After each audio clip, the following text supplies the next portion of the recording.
Movie शुरू होती है तो हम एक लड़के को देखते हैं जिसे मैरिन लाइफ स्टडी करने का बहुत शौक था। उसका नाम भी शार्क बॉय था और ये नाम उसके फादर ने रखा था क्योंकि उन्हें भी शार्क को स्टडी करना बहुत अच्छा लगता था। वो अपनी शार्क्स का बहुत ख्याल रखता था और उन्हें सुशी खिलाता था। एक दिन वो अपनी लैब में काम कर रहा होता है कि तभी वहाँ पर बहुत बड़ा तूफान आ जाता है। उसकी सारी लैब डिस्ट्रॉय हो जाती है। शार्क बॉय और उसके फादर जैसे तैसे करके अपनी जान बचा लेते हैं, लेकिन एक दूसरे से अलग हो जाते हैं। वो समंदर के बिल्कुल बीचों बीच होते हैं। शार्क बॉय के पास एक शार्क आती है, लेकिन वो उसे पहचान लेती है तो वो दूसरी शार्क से कहती है कि ये मेरा दोस्त है, तुम इसे कुछ मत कहना। वो शार्क बॉय को अपने साथ केव में ले जाती है ताकि वो ट्राई रहे और अब वो शार्क्स के साथ रहने लगता है। शार्क्स ही उसकी न्यू फैमिली बन जाती हैं। शार्क्स उसकी अपनी तरह ट्रेनिंग करती हैं, जैसे उसे स्विमिंग सिखाती हैं। और सरप्राइजिंगली शार्क बॉय के भी फिन्स और गिल्स निकल रहे थे और उसके दांत भी शार्क्स की तरह हो रहे थे। तभी हमें एक लड़का मैक्स दिखाया जाता है जो कि एक स्टूडेंट था। वो सबको बता रहा होता है कि मैंने शार्क बॉय के साथ फिशिंग की हुई है। मैक्स शार्क बॉय को अपने घर ले आता है और अपने पेरेंट्स को भी नहीं पता चलने देता। वो उसे पानी में रख देता है। शार्क बॉय मैक्स को बताता है कि मैं अपने फादर को ढूंढना चाहता हूँ जो कि खो चुके हैं और इसके लिए मैं हर जगह ट्रेवल कर चुका हूँ। फिर मैक्स को एक लड़की दिखाई देती है जिसके बालों में पर्पल कलर की आग चल रही थी और उसकी स्किन ऐसी थी जैसे कोई मोल्टन लावा हो। मैक्स उसका नाम लावा गर्ल रख देता है। वो मैक्स को बताती है कि वो शार्क बॉय के साथ एक जगह को बचाने जाना चाहती है जहाँ पर बहुत तबाही हो रही है। इसके बाद शार्क बॉय और लावा गर्ल वहाँ से चले जाते हैं। मैक्स असल में कहानी अपने क्लासरूम में सुना रहा होता है तो बच्चे उससे कहते हैं कि तुम्हें यह टास्क दिया गया था कि तुम असली कहानी सुनाओ। तो मैक्स कहता है कि ये कहानी असली ही है, सिर्फ एक लड़की उस पर बिलीव करती है, लेकिन बाकी सारी क्लास कहती है कि अगर वाकई तुम सच्चे हो तो किसी दिन शार्क बॉय और लावा गर्ल को हमारी क्लास में लेकर आओ। मैक्स कहता है कि मैंने उन्हें काफी अरसे से नहीं देखा, वो कहीं चले गए हैं। तो सारी क्लास उसका मजाक उड़ाने लगती है। मैक्स अपनी डायरी में लिख लेता है कि नो ड्रीमिंग, यानी आइंदा से कोई ख्वाब नहीं देखेगा वो और ना ही किसी से ये बात शेयर करेगा। उस डायरी में उसके बाकी सारे ड्रीम्स थे जो वो चाहता था कि उसकी लाइफ में ये पूरे हों, लेकिन जैसे वो अपने क्लासरूम से बाहर आता है तो वही स्टूडेंट्स उसका मजाक उड़ाने लगते हैं और उससे उसकी डायरी छीन लेते हैं। वो घर आता है और सो जाता है। अगली रोज जब उसकी आंख खुलती है तो उसे शार्क्स के प्रिंट नजर आते हैं। जब वो नीचे जाता है तो ऐसे लगता है जैसे शार्क बॉय और लावा गर्ल उसके घर आए थे और जैसे वो कुछ खा कर गए हों, लेकिन अभी भी पूरी तरह से सुबह नहीं हुई थी। तो उसकी मॉम उससे कहती हैं कि जाओ दोबारा सो जाओ क्योंकि तुम्हें सुबह स्कूल भी जाना है। लेकिन मैक्स का दिल स्कूल जाने को बिल्कुल नहीं करता। अब सुबह हो जाती है और मैक्स के डैड उसे कहते हैं कि बेटा मुझे तुम्हारा रूम साफ करते हुए एक रोबोट मिला है जो तुमने कभी बचपन में बनाया था। उसके बाद मैक्स स्कूल चला जाता है और जब उसे अपनी डायरी मिलती है तो उसकी डायरी पर हर जगह गंद मचा होता है, यानी उन बच्चों ने उसकी डायरी खराब कर दी थी। मैक्स गुस्से से वो डायरी उस बच्चे के सर पर मारता है कि तभी तूफान आने लगता है। वहाँ टोर्नेडो आ जाता है। तभी वहाँ पर शार्क बॉय और लावा गर्ल आते हैं और मैक्स से लावा गर्ल कहती है कि तुम हमारे साथ चलो उस जगह पर जिसको हम बचाना चाहते हैं। दरअसल ये इन लोगों का एक इमेजिन किया गया प्लेनेट होता है जिसके बारे में ये लोग हर वक्त सोचते रहते थे कि जैसे वो तबाह हो रहा है और इनको जाकर उसे बचाना है। पहले तो मैक्स नहीं मानता, लेकिन फिर जबरदस्ती वो लोग मैक्स को अपने साथ एक रॉकेट जैसे प्लेन में ले जाते हैं। वो रॉकेट खुद ही उड़ सकता था, लेकिन उन लोगों को ये तक नहीं पता होता कि ये लैंड कैसे करेगा। वो बस अपनी मंजिल पर जा रहे थे, उस प्लेनेट की तरफ। आखिरकार सारे प्लेनेट्स क्रॉस करने के बाद वो उस प्लेनेट पर पहुंच ही जाते हैं। वहाँ पर बहुत अंधेरा होता है। मैक्स उनसे पूछता है कि आखिर यहाँ पर इतना अंधेरा क्यों है। तो वो लोग मैक्स को बताते हैं कि बस ये प्लेनेट डिस्ट्रॉय होने के करीब है और अब इसको सिर्फ 45 मिनट्स लगेंगे डिस्ट्रॉय होने में। लावा गर्ल कहती है कि हमें चीजों को फिर से ठीक करना होगा और साथ ही साथ वहाँ पे बहुत सारी डार्कनेस जाने लगती है। तभी हम वहाँ पर देखते हैं कि कुछ बच्चे रोलर कोस्टर ले रहे होते हैं। तो वो लोग मैक्स को बताते हैं कि ये बच्चे अगर एक बार यहाँ पर आ जाएं तो ये लोग वापस नहीं जा सकते। ये लोग इसी तरह सो जाएंगे और अपने ड्रीम्स में चले जाएंगे। मैक्स उनसे कहता है कि हम इन बच्चों को कैसे बचा सकते हैं। बच्चे उस रोलर कोस्टर पर चिल्लाने लगते हैं, लेकिन तभी लावा गर्ल वहाँ पर पहुँच जाती है और रोलर कोस्टर को अपनी पावर से रोक लेती है। लावा गर्ल उन बच्चों से पूछती है कि क्या तुम्हें मिस्टर इलेक्ट्रिक के बारे में पता है। तो वो देखती है कि सब बच्चों ने हाथ खड़े किए हुए हैं, यानी उनको पता है उसके बारे में। तो मैक्स लावा गर्ल से कहता है कि इन्होंने हाथ नहीं खड़े किए हुए, ये उल्टे लटके हुए हैं, इसकी वजह से इनके हाथ नीचे लटक रहे हैं, यानी इनको मिस्टर इलेक्ट्रिक के बारे में नहीं पता था। और फिर उसके बाद वो बच्चों को रोलर कोस्टर से आजाद कर देती है। मैक्स उनको बताता है कि मिस्टर इलेक्ट्रिक है कौन। पहले तो उसका काम ये था कि वो इस प्लेनेट पर लाइट लेकर आता था, लेकिन अब वो डार्कनेस के सिवा कुछ नहीं लाता, यानी वो एक बुरा इंसान है। फिर मैक्स, शार्क बॉय और वो लावा गर्ल उस रोलर कोस्टर पर खुद ही बैठ जाते हैं, जो कि उन्हें एक माउंटेन की तरफ लेकर जाती है जिसमें से लावा निकल रहा होता है। तो लावा गर्ल कहती है कि ये मेरा घर है, और फिर उसके बाद वो लोग नीचे आते हैं जहाँ पर उन लोगों को मिस्टर इलेक्ट्रिक मिलता है, जो कि असल में मैक्स का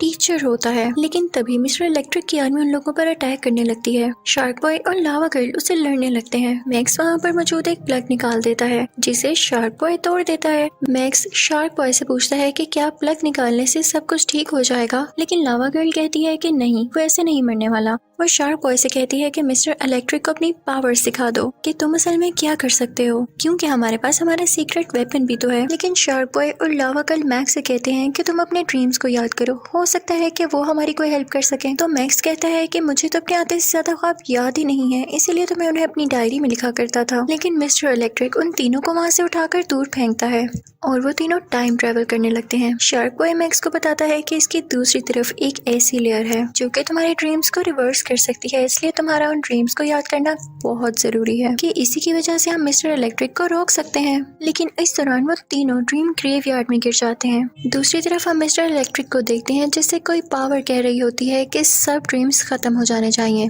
और सब बच्चे उठ जाने चाहिए। तो आगे से मिस्टर इलेक्ट्रिक उनको बताता है कि हाँ, मैंने ऐसा ही किया है, मैंने शार्क बॉय, लावा गर्ल और उस बच्चे को ड्रीम ग्रेवयार्ड में फेंक दिया है, जिससे उनके सारे ड्रीम्स तबाह हो जाएंगे। तो वो पावर मिस्टर इलेक्ट्रिक को कहती है कि वहाँ पे काफी पुराने ड्रीम्स हैं जो कि लोग रात में देखते हैं, लेकिन मैक्स डे ड्रीमिंग करता है, यानी दिन में भी ख्वाब देख सकता है, और अभी उसको इस चीज का पता नहीं है, और अगर उसे इस बात का पता चल गया तो हम सब तबाह हो जाएंगे।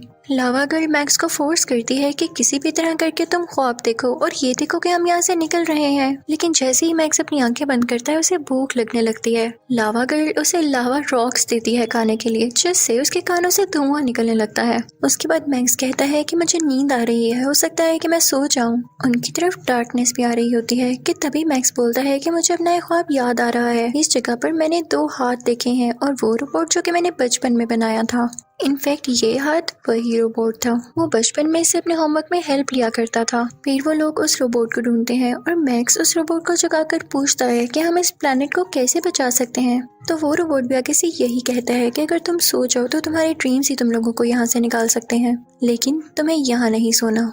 रोबोट उनसे कहता है कि अगर तुम लोग मिल्क और कुकीज के लाइन में चले जाओ तो हो सकता है कि तुम लोगों की कोई मदद हो सके। अब क्योंकि रोबोट मूव नहीं कर सकता था तो शार्क बॉय उसकी आंख पर मूव करता है।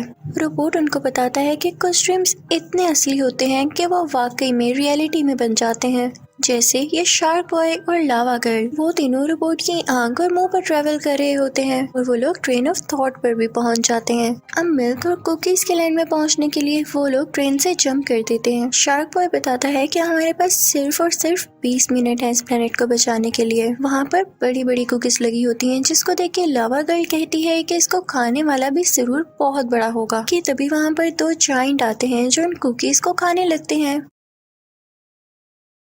तो वो लोग उन पर से जंप लगा के एक पेस्ट्री पर आ जाते हैं। ये इनफैक्ट मैक्स का एक ड्रीम था, तो वो सोचता है कि ये दोनों जायंट तो मेरे पेरेंट्स जैसे लग रहे हैं। अब वो लोग मैक्स से कहते हैं कि तुम सो जाओ ताकि तुम्हें अच्छा सा ड्रीम आए। अभी शार्क बॉय खुश हो ही रहा होता है कि वहाँ पर काला तूफान आ जाता है, जिसे देखकर सारे परेशान हो जाते हैं। वो मैक्स को अपनी नींद से उठाने की बहुत कोशिश करती है, लेकिन वो जाग ही नहीं रहा होता। फिर वो अपनी लावा पावर यूज करती है और वो जाग जाता है। तभी मिस्टर इलेक्ट्रिक उन पर आकर अटैक कर देता है, लेकिन लावा गर्ल और शार्क बॉय उससे लड़ नहीं पाते। लावा गर्ल मेल्ट होकर लावा बन जाती है और शार्क बॉय भी काफी वीक हो चुका था। वो मैक्स से कहते हैं कि अब तुम ही हो जो हमें बचा सकते हो। शार्क बॉय मैक्स से कहता है कि तुम एक पावरफुल ड्रीम देखो जिसमें तुम हमारे लिए एक अच्छी सी बोट बनाओ। लेकिन मैक्स जब इमेजिन करता है तो वो एक फनी बोट बन जाती है। वो लोग पहले तो काफी परेशान होते हैं कि ये क्या बन गया, फिर वो लोग सोचते हैं कि क्यों ना हम इसे मिल्क की नहर में उतारते हैं। वो लोग मैक्स से कहते हैं कि तुमने अपने ख्वाब में और क्या देखा। तो मैक्स उनको कुछ ड्रॉ करके दिखाता है। शार्क बॉय काफी खुश होता है और कहता है कि ये तो क्रिस्टल हार्ट है, ये सब कुछ फ्रीज कर सकता है, इवन टाइम भी, और ये आइस कैसल में मिलेगा। शार्क बॉय बताता है कि उस आइस कैसल की जो प्रिंसेस है वो बहुत खूबसूरत है, लेकिन लावा गर्ल कहती है कि नहीं, वो बहुत जालिम है और वैसे भी वो आइस की है और मैं फायर की, हम दोनों एक दूसरे को पसंद भी कैसे कर सकती हैं। फिर वो लोग आइस कैसल के पास एक ब्रिज पर पहुंचते हैं। वो लोग उसे क्रॉस करने लगते हैं, लेकिन वो लावा गर्ल की हीट की वजह से मेल्ट होने लगता है। तो शार्क बॉय से कहता है कि तुम अपनी नींद में चलो, लेकिन तभी वहाँ पर मिस्टर इलेक्ट्रिक भी आ जाता है। वो उन्हें उस प्लेनेट के रूलर के पास ले आता है जो कि इनफैक्ट मैक्स ही होता है। वो काफी हैरान होता है कि मैं इतना पावरफुल कैसे हो गया। तो उसे पता चलता है कि जो उसकी ड्रीम वाली बुक थी उसका ऑर्डर उसके क्लास फेलो ने खराब कर दिया है, जिसकी वजह से सब रियलिटी से चेंज हो रहा है। फिर वो क्लास फेलो शार्क बॉय के पास जाता है और उसे कहता है कि इलेक्ट्रिकल तूफान के बाद तुम्हारे फादर की लेबोरेटरी सारी की सारी खराब हो गई और अब तुम्हारे फादर समंदर के नीचे हैं। फिर साथ ही वो क्लासमेट बदलने लगता है और कहता है कि रियलिटी से अपनी जान छुड़ाने के लिए तुम लोगों ने ड्रीम वर्ल्ड का सहारा लिया,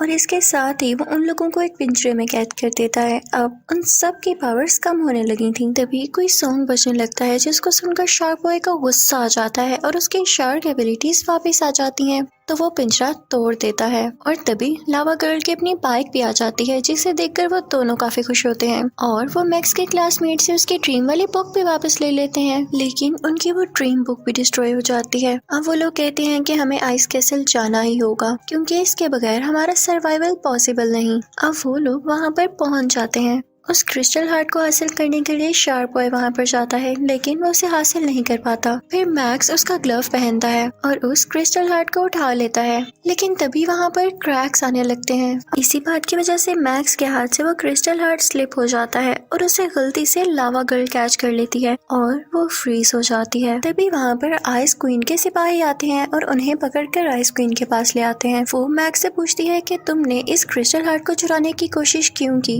तो वो बताता है कि हम टाइम को फ्रीज करना चाहते थे। तो वो आइस क्वीन कहती है कि क्या तुम लोग ये जानते हो कि वो क्रिस्टल हार्ट सिर्फ मेरे पास ही चल सकता है। तो मैक्स उससे कहता है कि आप भी हमारे साथ चले ना। तो उस आइस क्वीन के फादर कहते हैं कि नहीं, ये इस किंगडम से बाहर नहीं जा सकती क्योंकि बाहर खतरा है और ये क्रिस्टल हार्ट इस किंगडम की हिफाजत करता है, इस कैसल को प्रोटेक्ट करता है। आइस क्वीन के बारे में जो कुछ लावा गर्ल ने कहा था वो सच नहीं था, वो असल में बहुत अच्छी थी। वो मैक्स से कहती है कि अगर तुम मुझे ये बता दो कि वो क्रिस्टल हार्ट इस रूम में कहाँ पर है तो मैं तुम्हें वो दे दूंगी। तो मैक्स बताता है कि वो आपके नेकलेस में है। तो वो आइस क्वीन उनसे कहती है कि ठीक है, ये ले जाओ, लेकिन वादा करो कि इसका ख्याल रखोगे और इसकी मदद से हमारे किंगडम को भी बचा लोगे। अब वो लोग वो क्रिस्टल हार्ट ले जाते हैं, लेकिन जैसा कि मैंने आपको पहले भी बताया वो क्वीन के अलावा किसी के पास नहीं चल सकता था। उतनी ही देर में लावा गर्ल को भी होश आ जाती है और वहाँ पर इलेक्ट्रिक आ जाता है।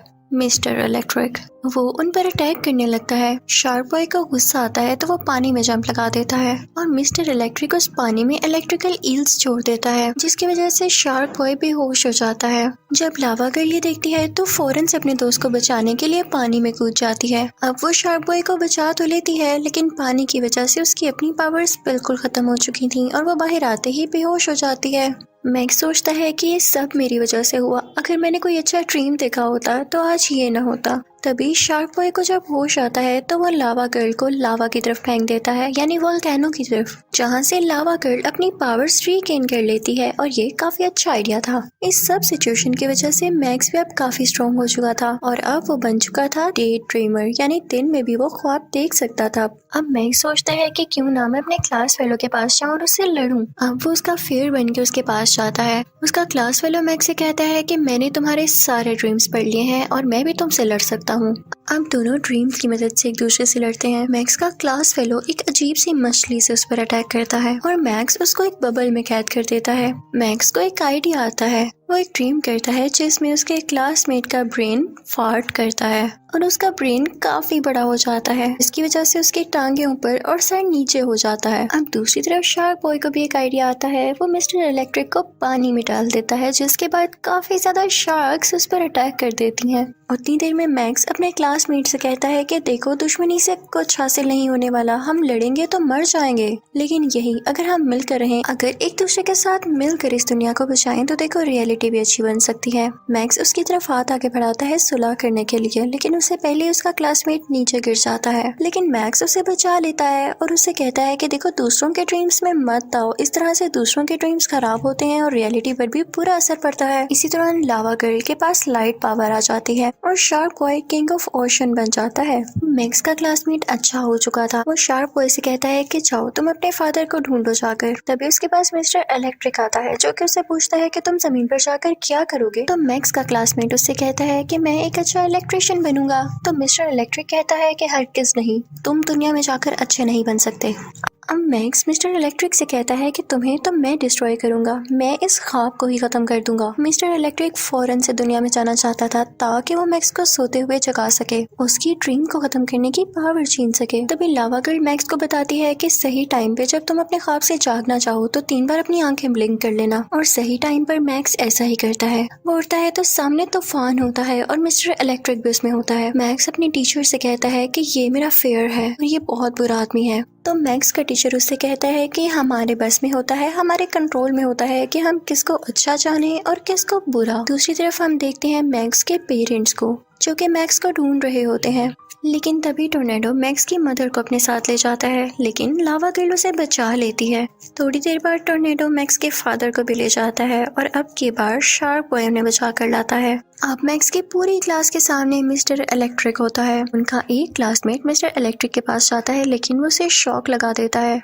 अब मैक्स कहता है कि हमें अपने ड्रीम से उसी आइस क्वीन को बाहर लाना होगा क्योंकि उसके पास वो क्रिस्टल हार्ट है जो कि मिस्टर इलेक्ट्रिक को हमेशा के लिए फ्रीज कर सकता है। और वो लोग ऐसा ही करते हैं। मैक्स का टीचर उससे काफी खुश होता है। वो उससे इम्प्रेस होता है कि तुमने अपने ड्रीम में ही नहीं बल्कि रियलिटी में भी बहुत अच्छा काम किया, अपने ड्रीम को यूज किया रियल लाइफ को बेहतर बनाने के लिए। इसके बाद मैक्स अपनी डायरी में लिखता है कि लावा गर्ल और शार्क बॉय बहुत अच्छे थे, उन लोगों ने मेरी बहुत हेल्प की। वो अपनी स्टोरी का मोरल ये भी लिखता है कि हमेशा अच्छा ड्रीम करना चाहिए और उसको रियल लाइफ में बेहतर बनाने के लिए और इम्प्लीमेंट करने के लिए उस पर बहुत मेहनत करनी चाहिए, तभी आप अपना फल हासिल कर लेते हैं, आपको उस बात का रिवॉर्ड मिल जाता है। और इसी के साथ ये मूवी यहीं पर एंड हो जाती है। Thank you for watching.